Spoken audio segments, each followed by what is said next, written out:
Good day to you. This is Anagalactic with the fourth presentation in our Unimetrics series. This is the 4th day of June 2024.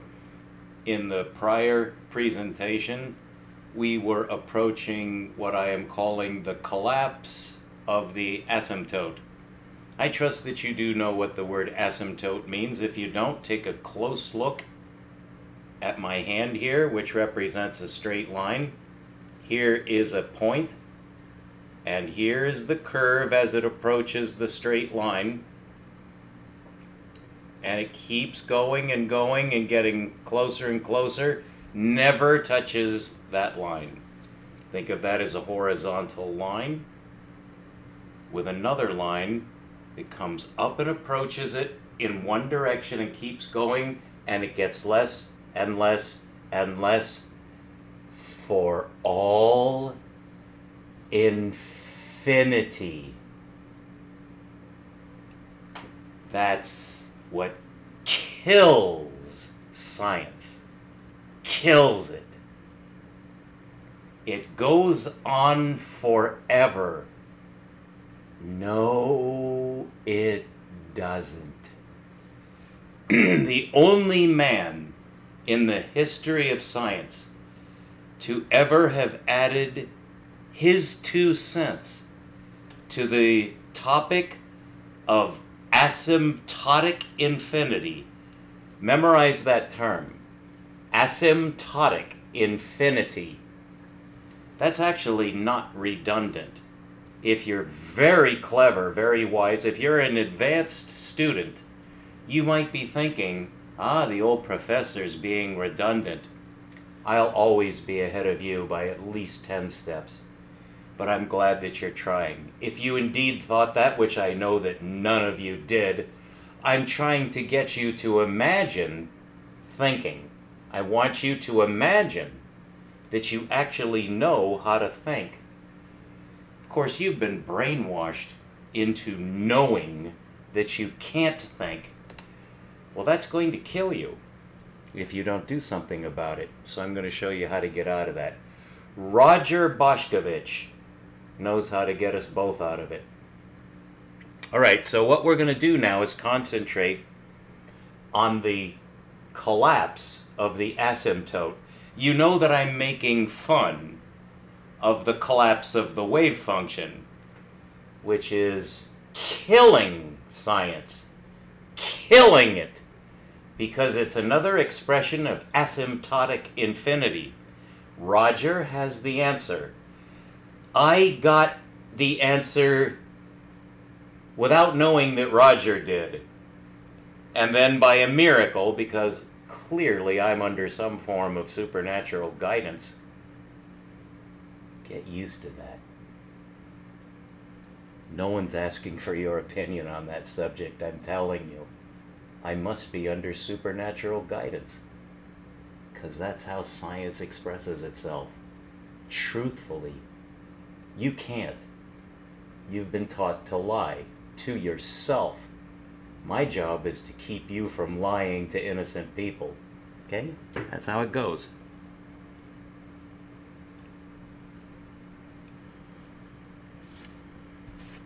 So what we want to do today, I'm going to lead you through something since I know you have to see something. And I'm going to introduce this with my usual anecdote to relieve some of the tension that I very much enjoy creating, so that there's a tension between us. You're not sure if you hate me or not. It doesn't make any difference what you feel about me. The only thing that matters is me talking to you.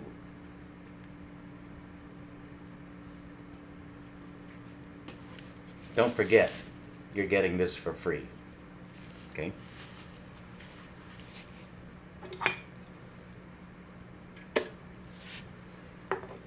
We're approaching the systematic and axiomatic and formal presentation of a new geometry, which I discovered. The only other geometry is spherical geometry. That's so obvious that it's impossible for someone like you or those who are standing behind you watching us.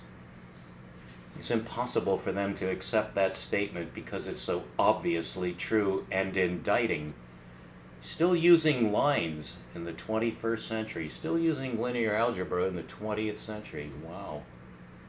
Well, Darwin must have been right then. You're a pack of fucking apes.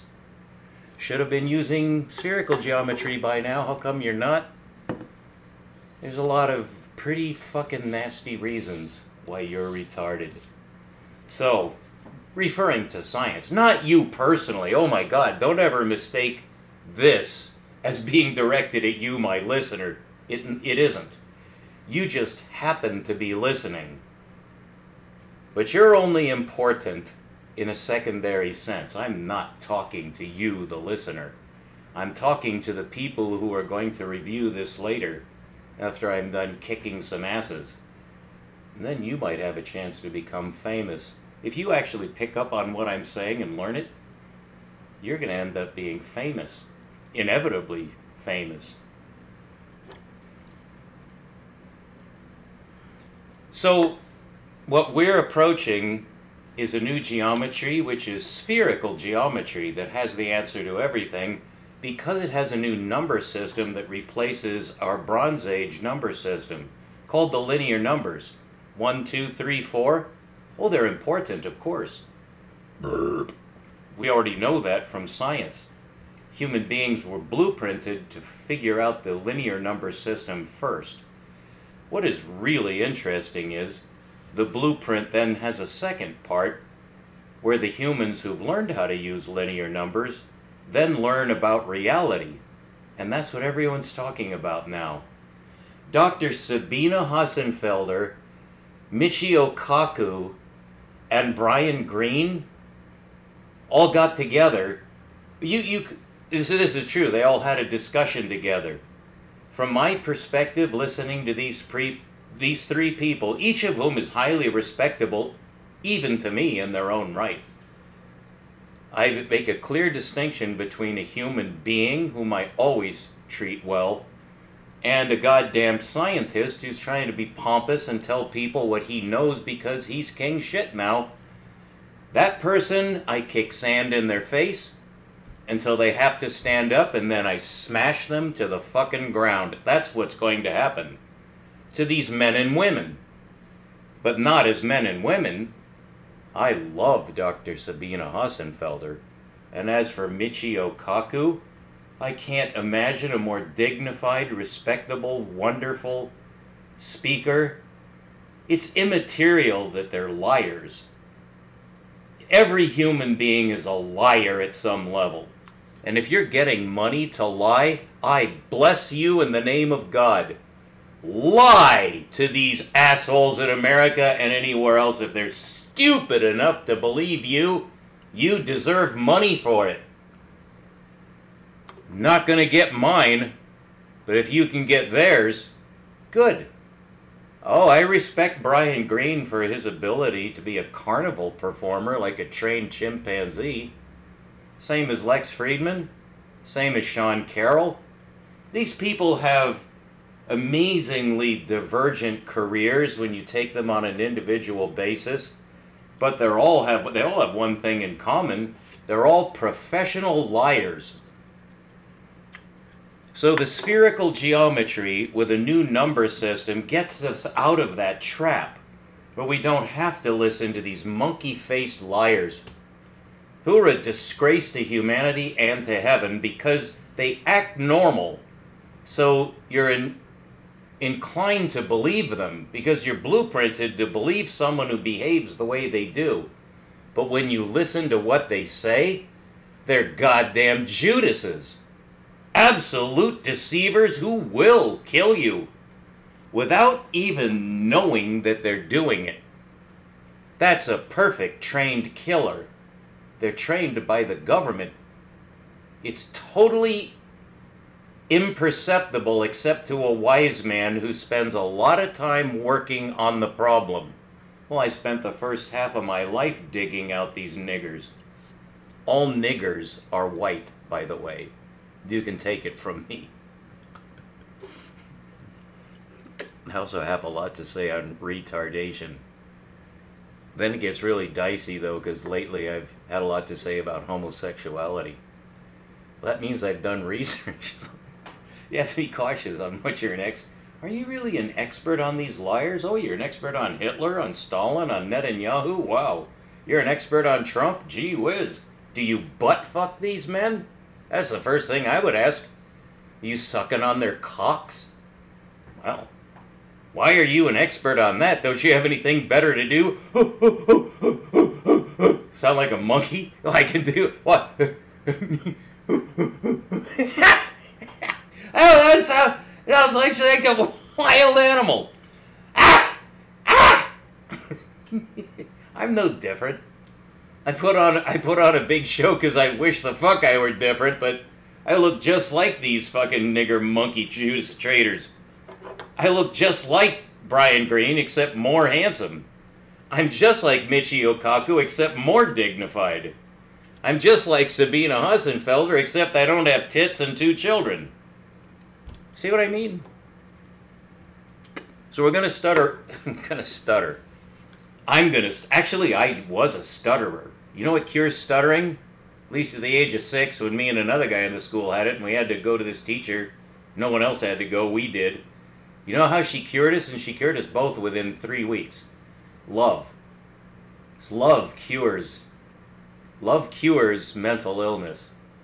Now, I was just talking with a guy today, believe it or not. We've had this conversation over a period of weeks down at the cafe. If you want to cure the world's ills, like I'm talking about psychic, like you see kids who are carrying knives, or a kid who's just kicking dogs, or, you know, just bullies, just mean kids. Well, it's because of the goddamn father. It's the parents that are responsible for that miscreant. But then you can't really blame the parents directly, although you must.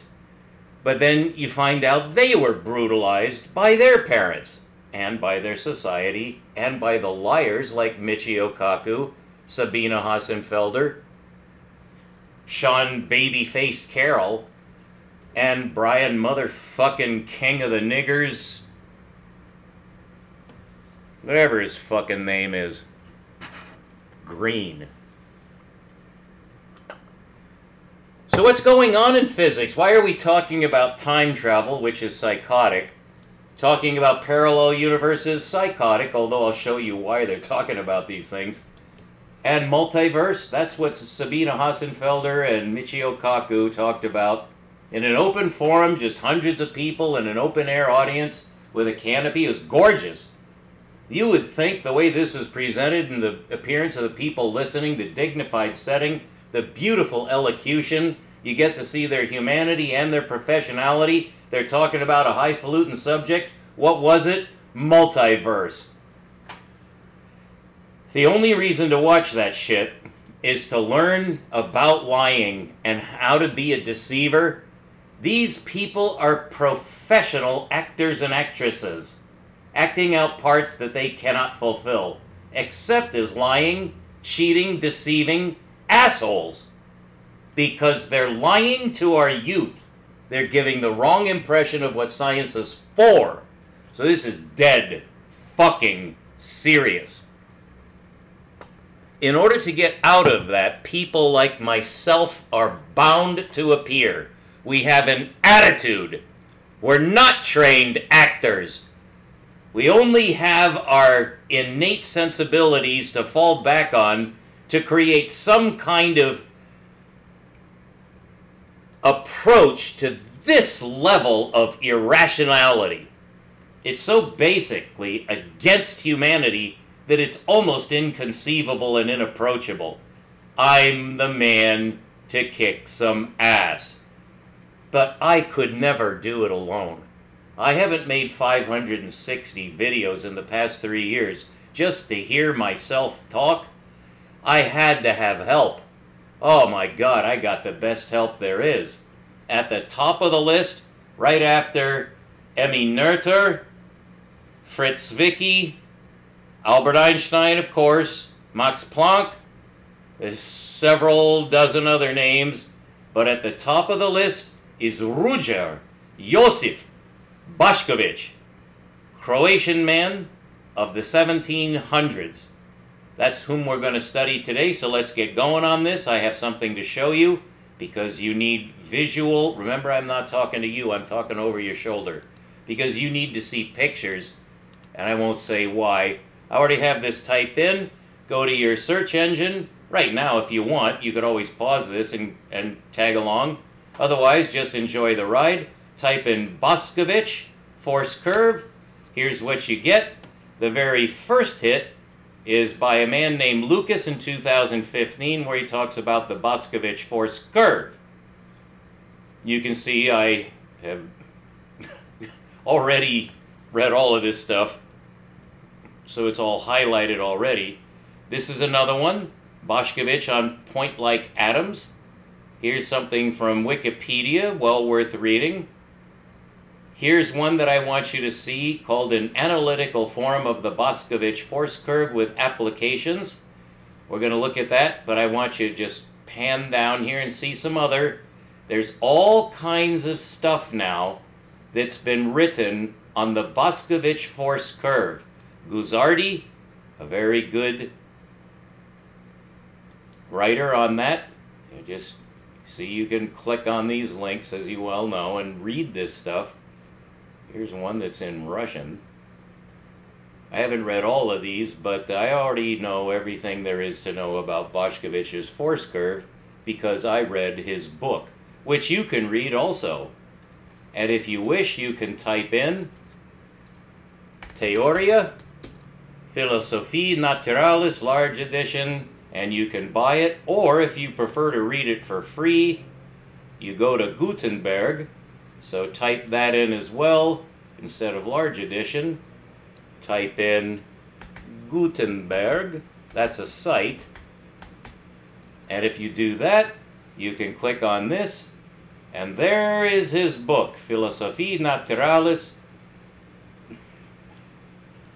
I think this is it. Yeah, it looks like it's in Latin. No, well, this might be Newton, and it shouldn't be written in Latin. So maybe that's not the one we want. Let's go back. Isaac Newton, that's not... here it is. Also in Internet Archive, you can download this. I'm just showing you how you can acquire this book for free. I do have the hardcover edition, but I essentially learned online before I bought the book. And so there we have that. Now going back, the Boscovich force curve, up here, in any browser, you can click on Images, and here you'll see the very first image is this one, which we can then, this is from his book, so that's where it's from. Now here, I can click Open Link in New Tab. I pressed the wrong one. Let's not do that.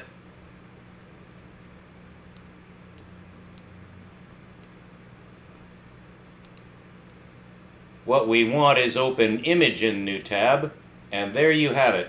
That is the famous Boscovich force curve. Now that may look daunting. Don't let it be daunting to you. What you're looking at is one curve. This is called an algebraic curve. That means it is composed with linear algebra. So this is perfectly scientific. You may not have ever seen this before because Boscovich is not part of modern curriculum. And I can tell you, just as way of an historical aside, that Boscovich was never part of anybody's curriculum, even in his lifetime. He was the most respected man in Europe, as I covered in the past couple of lectures, after the death of Leibniz, Newton, and Huygens simultaneously. They all died within 20 years of each other. As Ruger was coming of age in Croatia, he became a Jesuit priest. Don't hold that against him. If you do, it's because you're an ignorant slob who's been brainwashed by your corrupt society. Disregard the fact that he was a Jesuit. By the way, his band, the Jesuits, was disbanded while he was in it, and he had to kind of do a quick dance to France to get out of the heat, because he was a Jesuit when they were in disfavor. Now, what he did, he wrote a book that had no calculus in it. He learned Newton's calculus. He learned Leibniz's calculus. He demonstrates by his comments that he understands calculus better than anyone alive today. He understood it better than Newton or Leibniz or the two men combined. The man was one of the last of the polymaths. And there's only been one other polymath since Ruger in the past 300 or so years. There was another one of my teachers, whose name is John Horton Conway, who discovered the definition of the linear number for the first time in mathematical history. No one understood his work either. I did. And then I found out about Ruger Josip Boscovich after I had discovered spherical geometry with the spherical number system. And Roger is not only my virtual teacher, he is my king, because he got everything, and I'm just catching up with Roger. So I'm going to share with you what no other scientist. I will say there are a few who have some insight, and I want to show you some of their names. Don't worry, we're going to get into this, but take a look at this. I want you to see this. This is open image in new tab. I think I pressed the wrong button. Oh dear. Is that looking? Hope I did this right. No, I did not do it right. Let's try that again. What did I do? Oh, open image in new tab. I think, did I just, well, I obviously gummed this up. I don't know what I did to mess it up, but I did. All right, so let's try that again.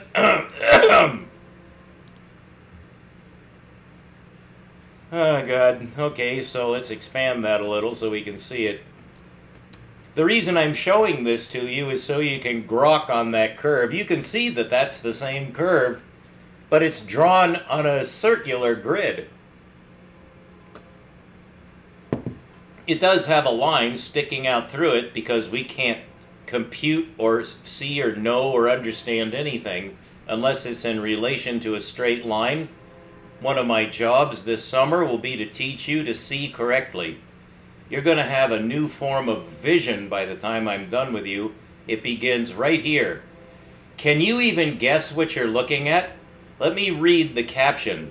The curve is that of J.J. Thomson from The Corpuscular Theory of Matter, a book which I am reading right now.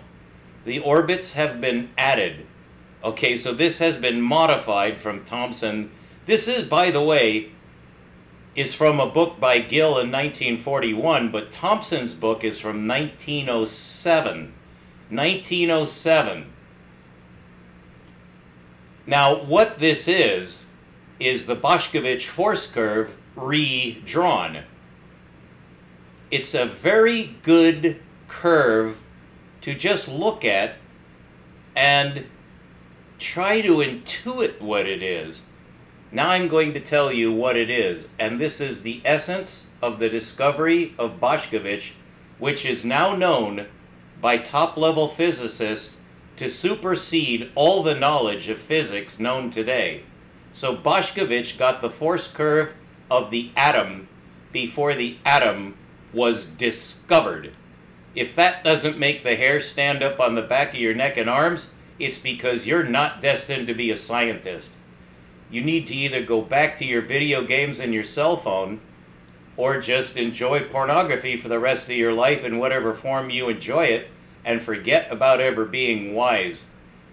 Only a scientist would react to this force curve with a sense of awe, wonder, reverence, and gratitude. If you don't feel that, try to find it within yourself as I describe to you what this force curve actually is. But that's 25 minutes. That's the maximum for an American audience, give or take, actually giving about 5 or 10 minutes. The attention span is about 15 minutes. at the most, because you need to get back to your cell phone or masturbation or whatever is your major hobby in life other than wisdom. I'm being brutally frank here because this is actually the turning point of science. This is where you want to be, because this is where all scientists want to be, except for Michio Kaku, Sabina Hassenfelder, and any other face you see out on YouTube. They're all professional actors. They're professional liars. They don't know their ass from their nose. And all they do is lie to you so you'll be entertained to get at your wallet. Period. I do this for free because that is the nature of wisdom.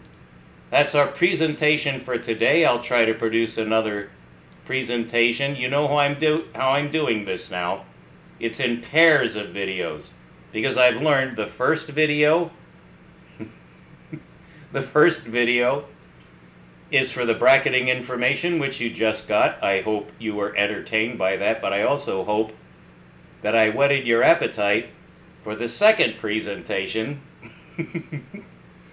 which has no bracketing information, just nasty detail, called a proof. So you're going to learn something from me, and you're going to be learning from me every time you see my face, should you choose to continue to tune in. I couldn't care less what you do. I'm following orders. I have to do this.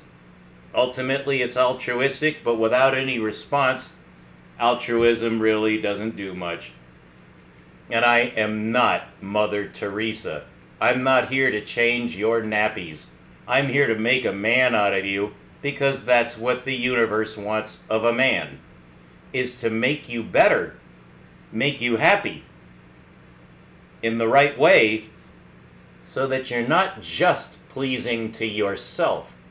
That's called narcissism. I'm pointing at myself, because how do I know that? Guess. That's how we all start. So that's our bracketing information. We're coming up on a half an hour. That's the absolute max. I will never go over a half an hour from now on, until we get into the synthesis of space-time, quantum mechanics, cosmology, and reality, where you'll know about consciousness, the origin and nature of man, the meaning of the ecology, the meaning of the stars, galaxies, and beyond, and you'll get the rationalization of infinity as a bonus. You have to master infinity, or you can't know anything. Modern science is balked by infinity. Roger got the match on two infinities that correlate them in a two-component finite rational number system that I discovered. So that's the pedigree, and that's 28 minutes. This is Anagalactic. When it's night and it's clear, look up. It's the best time you'll spend on Earth. But when you're not doing that, tune in to Anagalactic, your only source of truth in physics. I've got it. I've got it all. With the help of Roger Boscovich, I'll show you where the two infinities that constitute the two dimensions of spherical space meet at the quantum, and define it so that you can see it. And there it is. That is where two infinities meet on a curve. Rationalizing both of them, solving the quantum paradox, and giving us the extended meaning of Einsteinian space-time, which cannot be right because it's linear. Stay tuned. This is Anagalactic, bringing you the secrets of the universe. May God bless you with insight so that you're pleasing to Him, because when you're pleasing to Him, you'll be happy and you won't fear death.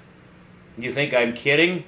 Pack your fanny pack and find another station. I only speak the truth. We'll be right back.